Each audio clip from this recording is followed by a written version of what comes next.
Le rôle du contremaître est essentiel pour procéder à un changement de culture au sein du personnel. Ce qu'il faut bien comprendre, c'est que c'est le personnel du contremaître qui est lui-même exposé au risque. Donc ce qui est important, c'est que le contremaître transmette cette culture de sécurité qui dit finalement que la sécurité est la première de nos valeurs et qu'on doit être complètement intransigeant face au risque.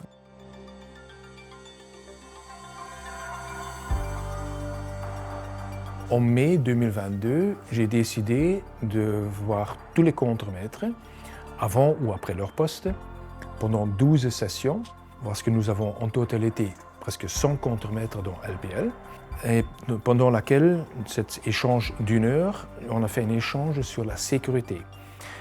Et en novembre, j'ai répété ça pour la 2e fois. Et la différence de la vue des contremaîtres sur leur rôle, et notamment en termes de sécurité, pendant ces 6 mois-là, a fondamentalement changé. Ils ont bien compris que c'est eux, tout d'abord, qui déterminent notre performance de sécurité. C'est leur tâche prioritaire sur chaque poste. Pour opérer un changement de culture, il est extrêmement important de créer un terrain propice au changement. Donc pour ce faire, nous avons réduit le nombre de niveaux hiérarchiques au sein de notre organisation afin de pouvoir mieux communiquer directement avec les contremaîtres. Une fois ce terrain propice mis en place, nous avons défini clairement quelles étaient nos attentes en matière de changement de culture, sécurité au niveau de notre entreprise. Nous l'avons fait avec le segment, avec les membres de notre direction, et nous avons donc identifié de manière claire tous les éléments que nous souhaitions mettre en place au niveau de ce changement de culture. Une fois que c'était fait, nous avons rédigé un document, une lettre, qui définissait, qui établissait quelles étaient nos attentes en termes de culture sécurité. J'ai donc rencontré dans mon bureau tous les futurs contremaîtres. J'ai rencontré aussi avec les chefs de service, ou les chefs de service ont rencontré les contremaîtres déjà en place pour leur lire en fait cette lettre. Il a fallu ensuite conduire cela sur le terrain. Donc ce qui est extrêmement important, c'est d'être présent sur le terrain avec les gens, c'est de savoir les accompagner, les coacher. On doit discuter avec eux, on doit finalement corriger aussi, ou se corriger soi-même pour être sûr que l'on parle bien de la même chose et le faire de façon permanente. C'est-à-dire qu'on doit faire ça tous les jours. C'est un travail qui n'aura certainement pas de fin, puisque les gens vont changer. Donc on va devoir continuer à faire ce travail.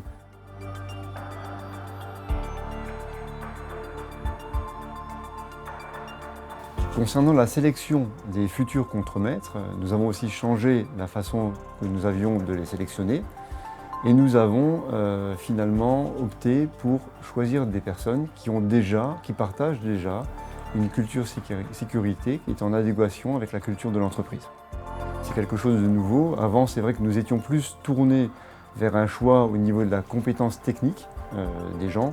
Maintenant, on choisit aussi, en plus de la compétence technique forcément, des gens qui partagent nos valeurs humaines en matière de sécurité. C'est extrêmement important. Donc qu'est-ce que l'on va faire? On va présélectionner ces personnes et on va aussi les former en matière de sécurité et aussi dans d'autres domaines pour les préparer à être des contremaîtres, donc des leaders de demain au sein de leurs équipes pour déployer cette culture de sécurité que nous souhaitons mettre en place.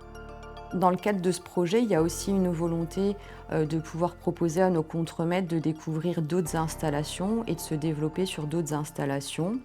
Et dans cette optique, nous sommes en train de développer des plans de succession pour identifier les personnes qui pourront à terme changer d'installation. Un dernier point qui me semble essentiel, c'est aussi de laisser aux contremaîtres le rôle de la gestion du quotidien. Il est donc important aussi de changer la culture de tout l'encadrement de LPL afin de permettre à ces personnes de se développer et vraiment de définir un rôle précis et propre à chacun aussi en termes de culture sécurité. Et il est évident pour moi que le rôle du contremaître est d'animer le quotidien, d'animer le court terme. Donc on doit laisser aussi les contremaîtres se développer, on doit les laisser décider, c'est important. On doit les laisser choisir les priorités aussi du quotidien, en communiquant aussi avec leurs équipes et en interaction avec leurs équipes.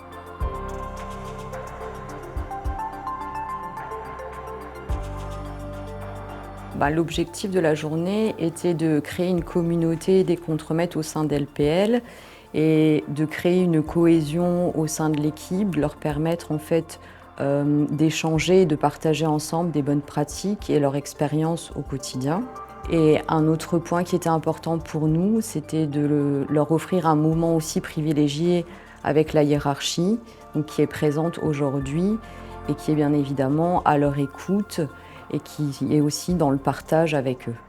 Alors, durant la journée, on insiste vraiment sur l'aspect travail en groupe pour leur permettre de se connaître entre eux. Donc, on a mixé les groupes des différentes installations et ils vont durant la journée effectivement travailler sur la charte du contremaître en groupe.